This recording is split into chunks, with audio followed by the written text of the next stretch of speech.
हरे कृष्णा। श्रील प्रभुपाद की जय। श्रीमद् भगवद गीता अध्याय 8 श्लोक संख्या 8। अभ्यास योग युक्तेन चेतसा नान्यगामिना परमं पुरुषं दिव्यं याति पार्थानुचिंतयन्।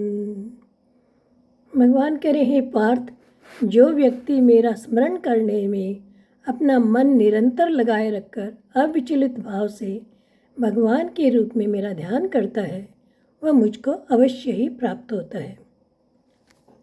तो पिछले श्लोक में अभ्यासजन्य स्मृति का अब आगे के श्लोक में भगवान वर्णन करते हैं।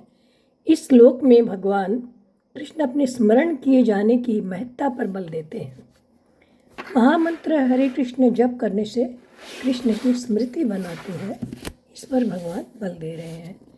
तो 7वें अध्याय के 28वें श्लोक में जो निर्गुण सगुण परमात्मा का वर्णन हुआ था, उसी को यहाँ 8वें, 9वें और 10वें श्लोक में भगवान विस्तार से बता रहे हैं। भगवान करें अभ्यास योग युक्तेन, यानी कि इस पद में 2 शब्द हैं, एक तो अभ्यास और एक योग। संसार से मन हटाकर भगवान में बार बार मन लगाने का प्रयास करने का नाम अभ्यास है, और समता में रहना, सबको एक समान देखना, द्वंद्वों से मुक्त होकर रहने का नाम ही योग है। समत्वम योग उच्यते, दूसरे अध्याय में आया है। अभ्यास में मन लगने से प्रसन्नता होती है, और अगर मन नहीं लगता है तो खिन्नता होती है। तो ये अभ्यास तो है, पर अभ्यास योग नहीं है। अभ्यास योग तभी होगा जब न तो प्रसन्नता हो न खिन्नता हो, दोनों ही न हो, यानी समता में भी आ जाए, द्वंद्व ना हो, अच्छा बुरा, मन नहीं लगा तो दुख हुआ, लग गया तो प्रसन्नता हुई, नहीं। अगर चित्त में प्रसन्नता और खिन्नता दोनों आ जाए तो भी उसको महत्व नहीं देना चाहिए, अपने लक्ष्य को ही महत्व देना चाहिए। अपने लक्ष्य पर दृढ़ रहना ही योग है।